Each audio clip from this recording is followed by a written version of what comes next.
오늘은 교회여 7개의 하나를 힘써 지키라 라고 하는 말씀 제목으로 함께 강해 이어나가도록 하겠습니다. 오늘 이 밤에 나오신 우리 두 분 너무 축복합니다. 오늘 이 밤 하나님께서 정말 교회론에 대한 부분을 우리에게 알려주시는데 이 말씀이 여러분들에게 평생의 힘이 되기를 진심으로 원합니다. 바울은요, 에베소서 1장으로부터 3장에 이르러서는 말씀과 교리 그리고 복음이 무엇인지를 말씀합니다. 이것을 오늘 4장 1절로부터 시작되는 말씀으로 요약하면 하나님의 부르심이 무엇인지를 그 말씀의 교리와 내용을 우리에게 말하죠. 그리고 나서는 4장에서부터 성도들의 생활과 관련된 교훈들을 우리에게 이제 말해줍니다. 그러니까 앞에서는 복음의 내용을 가르쳤다면 이제는 후반부로 들어서는 이때에는 이 복음을 갖고 어떻게 살아야 되는지 하나님의 그 말씀에 합당한 행위, 이것을 지난주에 뭐라고 했나요? 조화와 균형이라고 말했는데 그 조화와 균형된 삶을 우리에게 말씀하십니다. 왜냐하면 이것은 우리 안에 당연한 그리고 자연스러운 신앙인들의 모습이기 때문입니다. 행함이 없는 믿음은 아무것도 아니에요. 행함이 없으면 우리 삶의 변화도 능력도 힘도 그 어떠한 하나님의 약속의 성취도 이루어지지가 않는 겁니다. 신앙인들이 때로는 그냥 가만히 앉아서 신앙생활을 다 하는 모습을 보일 때가 있습니다. 나 말씀 알아. 그 말씀 나도 배워서 아는 것 같아. 그거는 종교생활이지 내 안에 실제적인 능력과 하나님의 일하심은 되지 못하는 겁니다. 오늘 바울은 그래서 말하는 거예요. 네가 하나님의 말씀에 합당하게 행하라. 그 말씀의 조화와 균형을 바로 네 삶 가운데 이루어 가라 라고 말합니다. 그러면서 하나님이 나를 부르신 부름에 합당한 삶 가운데 정말 중요한 아주 중요한 한 가지의 공동체를 소개합니다. 그 무엇인 줄 아십니까? 교회입니다. 교회. 나의 신앙을 유지하고 또 하나님의 말씀을 듣고 또 그 말씀을 실행함에 있어서 합당한 이 행위를 함에 있어서 가장 소중한 공동체가 있다면 그것은 바로 교회라고 하는 겁니다. 어떤 사람들은요, 이 교회에 대해서 그렇게 중요하게 생각하지 않습니다. 요즘은 교회에 대해서 무시하는 사람도 많고 무교회주의자도 참 많아졌어요. 그러니까 나는 예수 믿어. 그런데 교회 다니기는 싫어 라고 말하는 사람들이 많아지고 있습니다. 그래서 가나안 성도라는 말도 있죠. 가나안 성도. 그래서 여기저기 떠돌아다니거나 교회에 자신의 모든 것을 두고 함께 연합함으로 하나님의 일하심을 맛보려고 하는 성도들이 점차 줄어들고 있습니다. 참 안타까운 일이에요. 교회 없이 어떻게 말씀을 받을 것이고 교회 없이 합당한 행위를 어떠한 방식으로 행할 수 있을까요? 그런데 오늘 바울은요, 오늘 우리에게 이 교회에 대하여 오늘 이야기합니다. 왜? 이 교회를 통하여 우리는 합당한 하나님이 원하시는 행위와 삶을 살 수 있기 때문입니다. 눈에 보이는 교회, 우리 이렇게 모여있는 이 눈에 보이는 교회가 있다면 눈에 보이지 않는 교회가 있죠. 바로 우리 각자입니다. 우리 각자는 성령이 거하심으로 하나님의 성전이 된 교회된 사람들이죠. 이 보이는 교회와 보이지 않는 교회, 이 교회됨에 대해서 오늘 함께 나누어 보려고 합니다. 교회에서 성도는요, 하나됨을 지키는 자로 하나님이 세우셨습니다. 다시 한번 제가 말씀드릴게요. 왜냐하면 낯선 용어이기 때문에 그래요. 교회에서 성도들이란 이 하나됨을 우리가 지키는 자로 하나님이 우리를 세워두셨다라는 겁니다. 교회에는 하나됨이 있습니다. 교회에는 하나됨이 있는데 7가지의 하나됨을 오늘 바울은 우리에게 소개합니다. 그 7가지는 잠시 뒤에 나누기로 하고, 먼저 교회는요, 이 힘써 하나됨을 지키는 자로 하나님께서 교회 공동체로 우리를 부르시는데, 힘써 지킬 것은 내가 무언가를 이루어 지키는 것이 아니라 하나님이 완성한 것을 우리에게 주었으니 그것을 지키라는 겁니다. 교회는 내가 이루어가는 것이 아니라 완성된 것을 하나님이 주셨고 주신 그것을 내가 힘써서 이것을 보존하고 지켜내는 겁니다. 그러니까 교회를 내가 만들어내겠다, 교회를 내가 완성하겠다라는 생각은 잘못된 거예요. 성령이 우리 가운데 임하면 그 성령과 함께 시작되는 교회는 완전함으로 우리 가운데 임하는 겁니다. 다만 그 완전함으로 주시는 이 교회의 교회됨을 우리들이 보존하고 힘써 지켜야 되는 겁니다.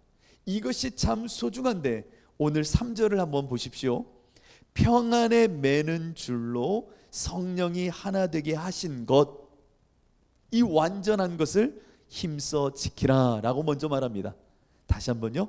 평안에 매는 줄로 성령이 하나 되게 하신 것, 이 교회를 힘써 지키라 라고 말하고 있습니다. 참 여기서 우리가 기억해야 되는 것이 있어요. 평안에 매는 줄로서 성령이 교회를 만들어 내셨다라는 겁니다. 이 말이 여러분 이해가 되십니까? 이 말씀이 열려져야 돼요. 그래야지 이후에 한해됨을 어떻게 지켜야 될지, 얼마나 소중한지를 우리가 분명히 알고 이것을 우리의 책무요, 그리스도인들에게 허락한 하나님의 의무라는 마음으로 이것을 받아낼 수 있기 때문입니다. 여러분, 오늘 성령이 평안에 하나 되는 것으로 교회를 만들어냅니다. 이 말은 무엇이냐면, 그래, 교인들이 만나면 싸우지 말고 서로 나뉘지 말고 분열하지 말고 하나됨을 지키라 라는 말 아닌가? 맞지만 틀렸습니다. 왜냐하면 그것은 하나의 결과고요. 평안에 매는 줄이라는 것이 굉장히 중요합니다. 여러분들 가운데 평안은 어떻게 임하나요? 성경이 말씀하시는 평안은 어떻게 우리에게 주어졌죠? 이 평안은요, 예수님이 십자가에 죽으심으로, 예수님이 십자가에 죽으심으로 저 죽음의 권세를 완전히 부수고 그 모든 것을 없다 하신 그 가운데에 이루신 것이 평안이라고 하는 겁니다. 죽음이 쏘아대는 불안과 죽음이 끊임없이 엄습해 옴으로 우리 가운데 만들어내는 두려움은 우리 안에 이 평안을 어떻게 보면 망가뜨리고 평안이 없는 불안으로 우리를 끌고 가는 겁니다. 여러분, 죽음이라는 것이 있기 때문에 우리가 불안한 거예요. 죽음이라는 것이 있기 때문에 우리가 두렵다고요. 왜냐하면 죽음이라는 것은 인생에게 마지막이 있다는 말이에요. 내 생명의 연수에 끝이 있다는 겁니다. 그렇기 때문에 불안한 거예요. 한번 예를 들어볼까요? 여러분들, 끝이 없어요. 내 인생 가운데 마지막이 없어요. 죽음이 없다고 한번 생각해 보세요. 죽음이 없으면 여러분 이렇게 아둥바둥 돈을 벌려고 할까요? 죽음이 없는데 공부를 그렇게 열심히 하려고 할까요? 죽음이 없는데 인생들이 무언가 자신의 소유를 늘리려고 그렇게 애를 쓸까요? 아니요. 죽지 않으니까요. 오늘은 단어 하나만 외워도 되는 거예요. 왜? 안 죽으니까. 많이 가진들, 많이 안 가진들, 죽음이 없으면요, 그것으로 인하여 높고 낮음을 따질 이유도 없어요. 그런데 죽기 때문에 우리는 불안한 겁니다. 간 예로요, 여러분들 고3한테 이런 말 하면 진짜 싫어요. 너 재수할 거니? 미국 사회에서는 재수에 대한 불안이 없어요. 근데 한국 사회에는 재수한다고 하면 굉장히 무언가 낙오가 되고 불안하고 두려움으로 내몰리는 것 같아요. 그러니까 재수 없이 빨리 나는 대학교에 가야 되고요. 대학에 들어갔으면 휴학을 하면 돼야 안 돼요? 하면 안 돼요. 한국 사회는 빨리 졸업해서 뭐 해야 돼요? 결혼하고 취직해야 돼요. 빨리. 왜요? 죽기 때문이라는 이 불안감이 많은 것이 한국 사람들이기 때문입니다. 이 죽음이 있으니까 빨리 언제 나에게 마지막이 올지 모르니 그 마지막 이전에 나의 안정감을 마련하려고 무언가를 쌓고 무언가를 배우고 무언가 내가 소유를 늘리려고 하는 겁니다. 이 죽음이라는 것은 이처럼 인간으로 하여금 불안을 만들어냅니다. 자, 예수님은 이 땅에 오셨습니다. 오셔서 십자가에서 죽으심으로 사망 권세를 깨뜨리시고 부활하심으로 우리 가운데 생명을 주셨습니다.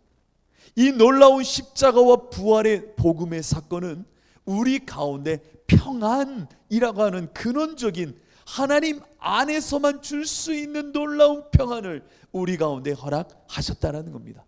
예수가 십자가에 죽고 부활하심으로 구원의 이 놀라운 생명의 역사를 하나님이 완성하심으로 우리 안에 평안을 주셨다라는 겁니다. 그렇게 예수님이요 십자가에 죽으시고 부활하신 후 제자들에게 찾아가지요. 제자들은 그 예수님이 십자가에 죽는 모습을 보는 가운데 너무나도 불안하고 두려워서 도망을 갔어요. 예수님이 죽는 그 십자가 앞에서 나도 죽을까 봐 베드로는 3번이나 예수님을 부인하고요, 제자들도 다 예수님을 모른다고요, 다 도망가 버렸다니까요. 왜요? 죽음의 엄습함 속에 두려웠기 때문입니다. 불안했기 때문이에요. 그래서 다 도망갔어요. 도망가서 어떻게 했어요? 문 걸어 잠그고요, 숨어 지냈어요. 그런데 예수님이 부활하신 후에 그 제자의 집을 찾아가십니다. 문을 두드리죠. 그리고 나서 문을 열었을 때 거기에 모여 있었던 사람들이 깜짝 놀라는 겁니다. 왜? 예수님이 부활하셨거든요. 죽음 사망의 권세를 이기시고 뚫고 부활하셔서 우리 눈앞에 딱 서 계시거든요. 불안해, 죽음의 두려움에 떨었던 그 제자들은요, 예수님을 보는 순간 너무 깜짝 놀라는 겁니다. 예수님이 그들에게 뭐라고 말합니까? 가장 먼저 그들에게 던진 말은 평안하뇨? 라고 하는 물음이었습니다. 뭐라고요? 평안을 물으시더라는 겁니다. 단지 걔네들이 도망간 것 때문에, 죽음이 무서워 도망간 것 때문에 평안을 물은 게 아닙니다. 예수님이 사망 권세를 다 꺾으시고 부활하심으로 생명 가운데 평안자로, 평안의 하나님의 그 놀라우심으로 그들 앞에 서시니 그들에게 묻는 겁니다. 죽음에 묶인 너희여 평안하뇨? 예수님은 죽음을 뚫고 평안자로, 생명으로 그들 앞에 서 계신 겁니다. 그래서 묻는 물음은 평안이었던 겁니다. 여러분, 평안에 이 매는 줄로 성령이 하나 되게 하신 이들이 바로 이 복음으로 엮인 우리들입니다. 여러분 한 사람 한 사람은요, 이 성령이 주시는 평안에 매는 줄에 묶인 자들입니다. 여러분들 안에는 십자가가 있잖아요. 여러분들 안에는 부활이라는 놀라운 생명의 사건이 있잖아요.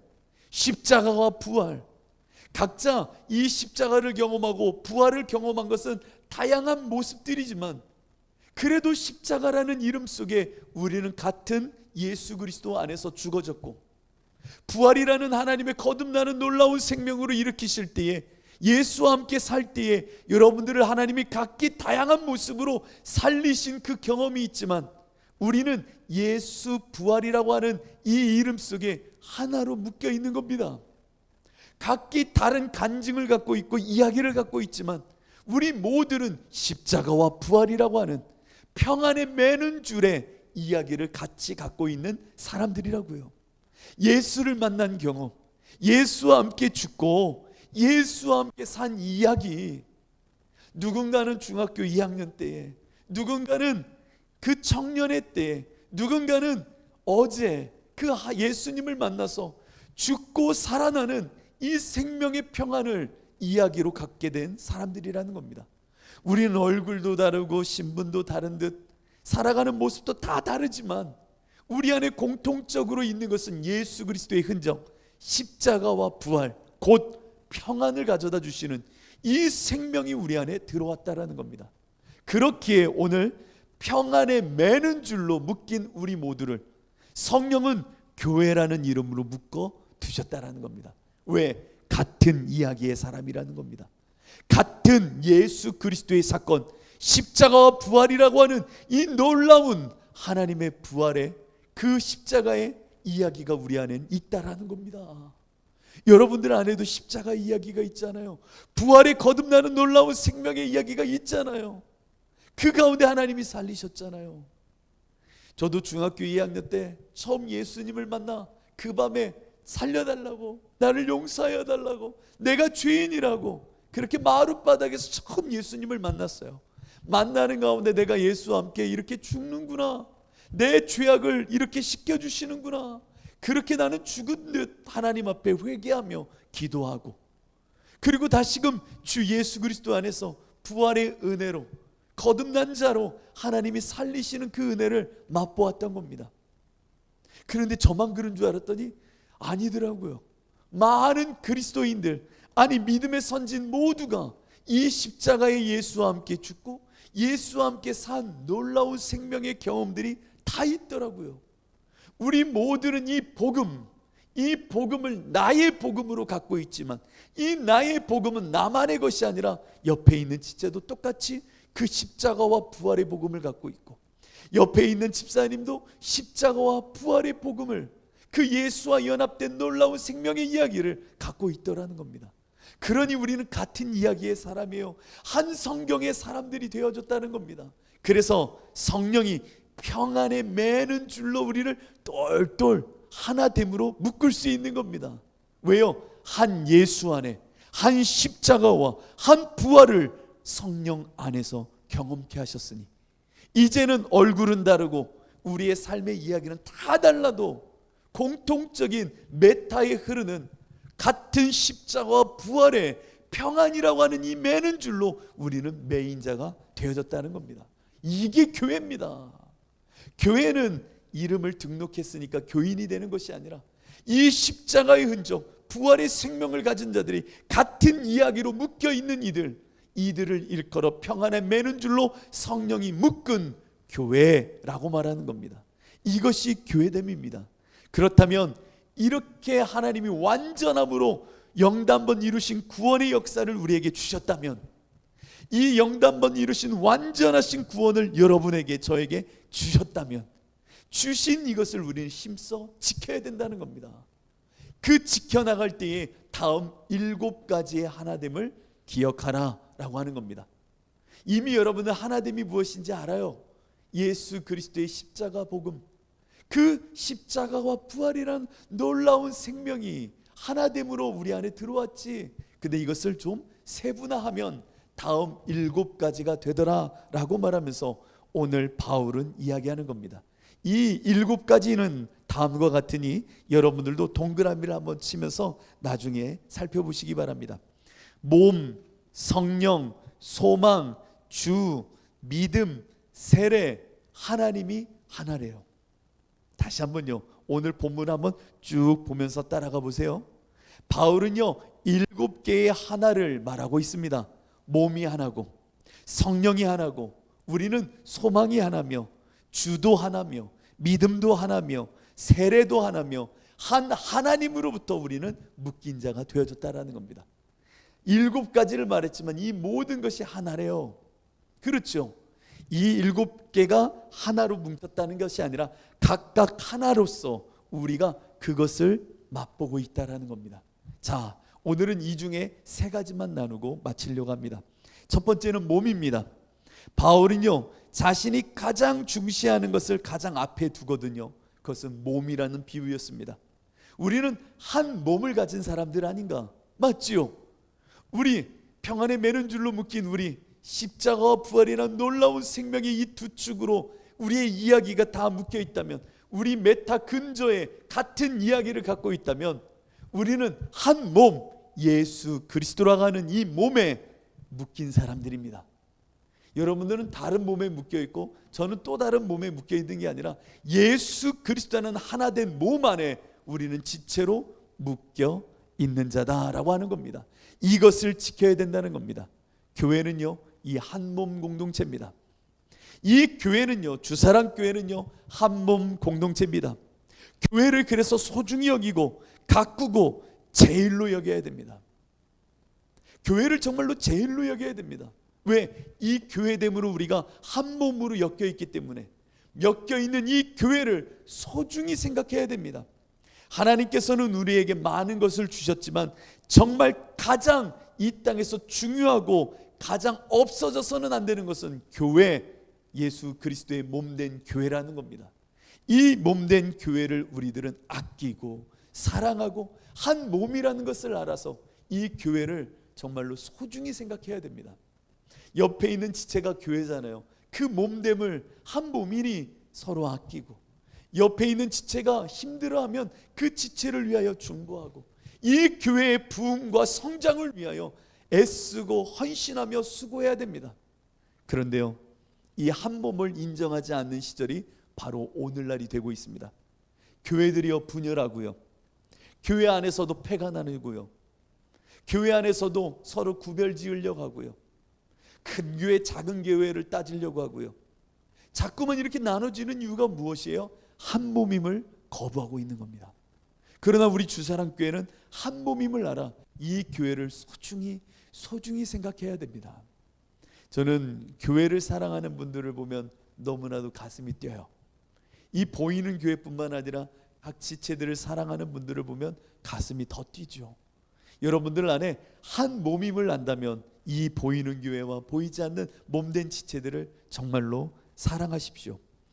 골로새서 1장 24절을 보면 정말 중요한 말씀이 나옵니다. 내가 이제 너희를 위하여 받는 괴로움을 기뻐하고 그리스도의 남은 고난을 그의 몸된 교회를 위하여, 뭐라고요? 나의 이 고난을 그의 몸된 교회를 위하여 내 육체에 채우노라. 이야, 바울의 고백입니다. 내 수많은 고난과 헌신과 수고와 인내와 이 피눈물 나는 삶의 모든 역경은 그리스도의 몸된 교회를 위하여 내 육체에 채우는 것들이라는 겁니다. 우와, 엄청난 고백입니다. 여러분들의 삶이 정말 교회를 위한 수고와 헌신과 눈물이 되기를 진심으로 축복합니다. 개인주의, 이기주의, 교회 안에서도 자기 주관만을 강조하는 이 시절에 한 몸이라는 마음 속에 주의 몸된 교회를 위하여 헌신하고 수고하며 그리스도의 남겨진 고난을 이 한 몸된 이 교회를 세우고자 내어드릴 때에 우리는 정말 그리스도의 그 평안에 매는 줄로 성령이 묶으신 이 교회를 지키는 자로 남게 되는 겁니다. 우리 교회는 이 몸이 하나임을 기억하셔야 됩니다. 둘 셋이면 뭐 그런 헌신 없어도 돼요. 내 몸만 소중하니까요.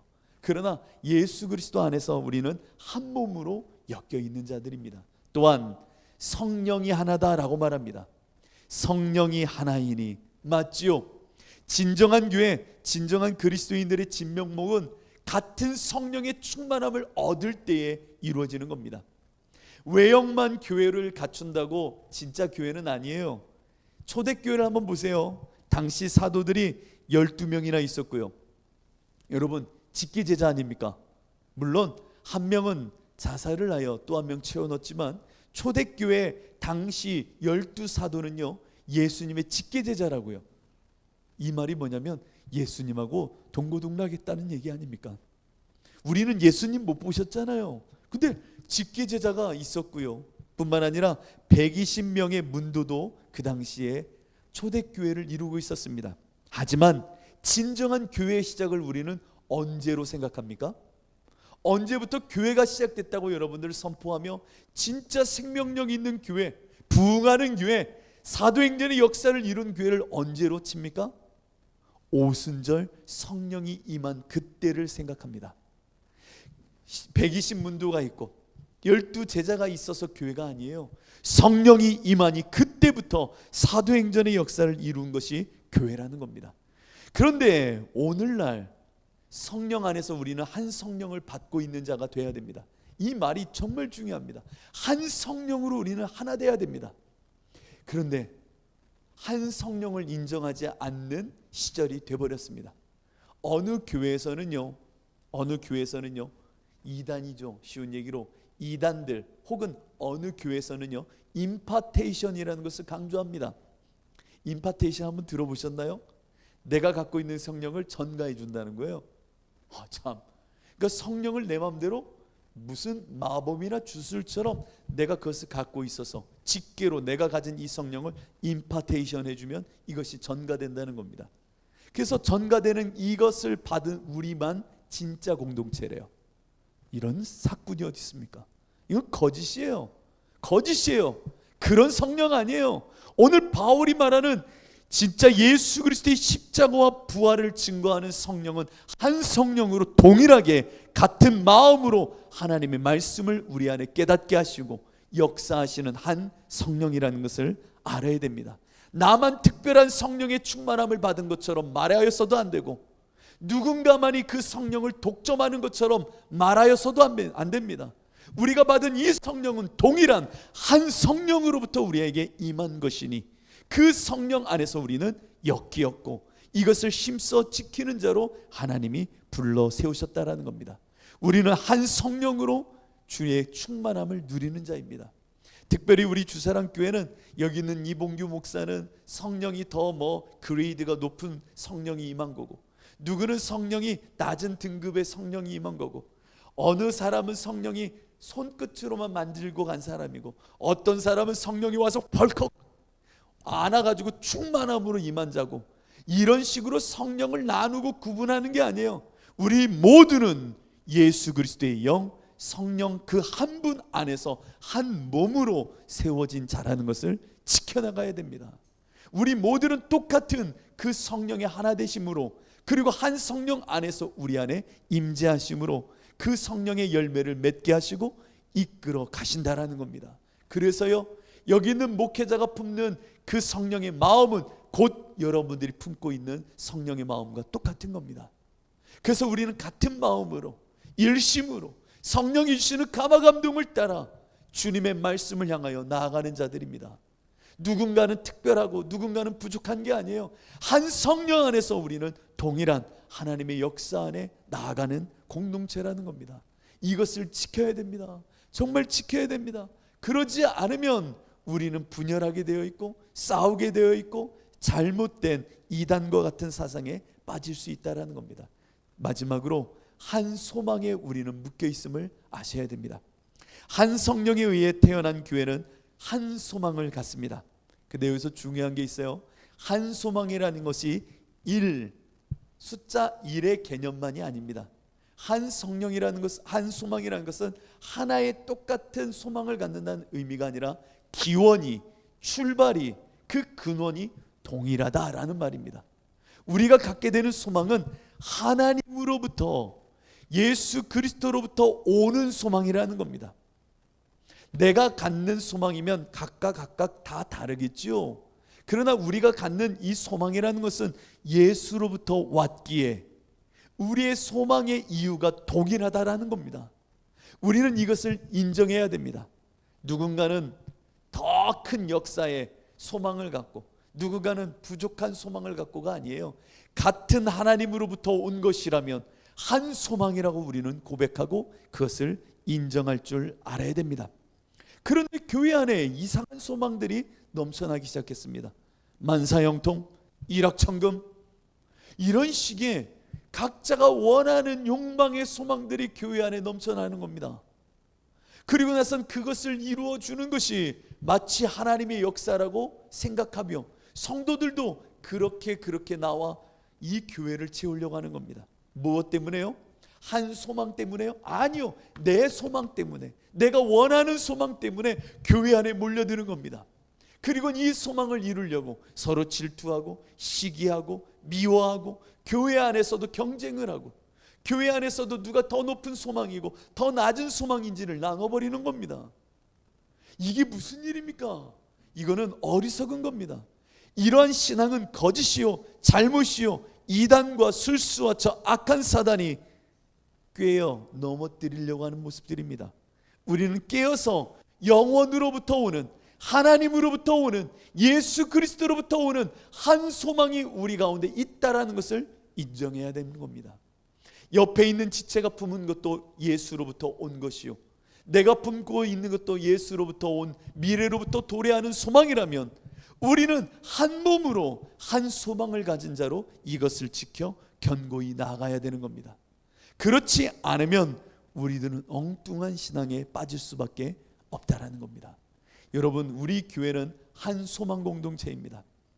우리 각자에게 소망이라는 것이 예수로부터 와 각기 다양한 색깔로 드러날 수는 있지만 우리의 출처는 예수 그리스도라는 한 소망, 미래의 그 영원으로부터 우리에게 묵시로 찾아오시는 하나님의 소망이기에 그 소망은 한 소망이구나 라는 것을 알아야 됩니다. 그래서 같이 기도하는 겁니다. 제가 생활했던 한 공동체가 있습니다. 그 공동체에 있으면서 배운 것이 하나 있었습니다. 정말 한 몸, 한 소망을 갖는다는 것이 이런 거구나라는 것을 그 교회에서 배웠습니다. 무슨 얘기냐면 세 가족이 들어온 겁니다. 세 가족이 들어왔어요. 그 교회 세 가족이 들어왔는데 목사님이 이런 말씀을 하시는 겁니다. 우리 세 가족 소개하겠습니다 하면서 나와서 박수하고 하는데 목사님이 이런 말씀을 하시는 겁니다. 이 가정에 이런 어려움이 있네요. 우리 교회에 등록하신 이 성도가 있는데 이런 어려움이 있습니다. 근데 이 성도에게 이 어려움이 있는 것으로 끝나지 않고 이제 우리 성도들에게도 이 고난과 이 무거움의 짐이 함께 질 수 있는 것으로 우리 가운데 주십니다 라고 하는 겁니다. 이해가 안 되는 거예요. 전 이해가 안 됐어요. 한 세 가족이 들어왔는데 이 세 가족이 갖고 있는 어려움이 있고, 어려움이 이제는 우리 모두가 함께 짊어져야 될 고난입니다 라고 말하는 거예요. 여러분들은 이런 세 가족 소개를 들어본 적이 있으십니까? 그래서 세 가족이 왔고 잘 적응해야지, 이 정도면 충분한데, 이 사람이 갖고 있는 영적인 무게감과 삶의 짐을 우리 모두가 나눠서 짊어지게 될 거라는 겁니다. 그래서 우리 모두 기도하고 함께 영적으로 깨어서 우리가 함께 힘을 합칩시다 라고 말하는 겁니다. 그러더니 한 주가 지나고 두 주가 지났습니다. 근데 여기에 어린아이가 있었어요. 어린아이. 근데 이 어린아이가 자꾸만 아픈 겁니다. 아파요. 그러니까 목사님이 어떻게 하냐면요, 잘 보세요. 이 아이를요 우리 성도들이 같이 돌보게 하는 겁니다. 아니, 병원을 데리고 가는 건 당연한 건데 같이 돌보게 하는 겁니다. 어떻게 해요? 이 아이가 아프면 옆에 있는 집사님 함께 이 집에 가셔서 죽도 끓여주시고 이 아이를 부모들이 돌볼 때에 같이 돌봐주세요 라고 하는 겁니다. 여러분 같으면 이 목사님의 말에 어떻게 하시겠습니까? 왜 내가 가서 돌봐요? 엄마도 있는데. 그렇죠? 막 간예로 우리 로이가 아파요. 그러면 제가 가서 죽 해주고 해야 된다고 들으면 제 마음이 물론 좋지만 이해가 안 될 수도 있는 거잖아요. 이거 왜 내가 가야 돼? 그런데요, 그 목사님의 목회 방침은 그거였습니다. 우리가 한 소망을 갖고 있고 하나님이 우리 공동체에 이렇게 새로운 지체를 보내주셨다면 우리가 함께 아파하고 함께 힘겨운 시절도 보내야 된다라는 겁니다. 그러므로 우리가 한 소망을 품게 되고 한 몸으로서 우리가 연합할 수 있다라는 겁니다. 그런데요, 정말로 그렇게 섬기는 가운데 이 세 가족이요 이 교회 안에 완전히 들어오는 겁니다. 이야, 그러면서 이 세 가족의 마음속에 어떠한 소망을 품냐면요, 우리 자녀가 잘 되고 내가 잘 돼야지가 아니라 이 교회를 통하여 내가 하나님의 소망을 품는구나라는 것을 느끼기 시작하는 겁니다. 내가 품었던 요만한 소망이 아니라 이 교회 공동체를 통하여 우리에게 주시는, 이 교회에게 주신 하나님의 뜻이 나에게 주시는 거구나라는 것을 같이 받게 되는 겁니다. 그러니 이 교회의 모든 사역과 삶에 자신의 모든 것을 한 소망으로 품어 달려가더라는 겁니다. 이야, 초대교회의 모습이 이런 것이겠구나, 이런 생각이 제가 들었던 적이 있습니다. 여러분, 우리는 한 소망을 품어야 됩니다. 예수님으로부터 오는 한 소망을 같이 가져야 됩니다.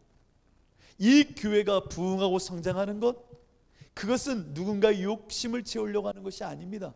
이 교회 가운데 하나님이 이루실 바의 소망이요, 한 몸으로 하나님께서 세워 가시는 것이고 한 성령 안에서 주시는 그 성령의 역사인 것입니다. 이 교회를 한 몸으로 우리 가운데 평안에 매는 줄로 경험한 모든 일을 묶어내셨으니 우리는 십자가의 그 놀라우신 사랑과 부활의 생명을 품은 자로, 다 품은 자로 이제는 이것을 지켜나가는 한 몸, 한 성령, 그리고 한 소망을 끝까지 지켜낼 수 있는 자로 우리는 나아가야 됩니다. 이런 교회를 만들어야 됩니다. 이것이 바로 바울이 우리에게 남겨주고 있는 이 말씀이라는 겁니다. 얼마나 소중한데요. 교회가 주님 안에서 바로 서면요, 우리 각자 교회들도 주님 안에서 이 소망과 능력과 몸됨의 연합을 마음껏 충만히 누리게 되는 겁니다. 여러분, 이런 단순화가 우습겠지만 교회가 잘 되면 여러분들의 인생은 더 잘 되는 겁니다. 그러니까 교회를 위해 헌신하라는 얘기인가, 교회를 위해서 그냥 완전히 다 쏟으라는 얘기, 그 이야기지만 더 깊음으로, 풍만함으로 이것을 이해하시기 바랍니다. 정말 주님의 몸된 교회가 곧 나에게 한 몸, 한 소망, 한 성령으로 얼마나 소중한지를 알면 이 교회를 통하여 내가 주님의 말씀과 그 말씀을 실천하는 데까지 조화와 균형을 이룸에 있어서 생명을 나에게 주는 놀라운 하나님의 산실이 되는구나라는 것을 더 깊이 알게 될 것입니다. 여러분들 안에 바울이 전하여 주었던 이 교회에 대한 충만한 이해와 능력이 늘 가득 넘치시기를 축복합니다. 이 시간 우리 함께 기도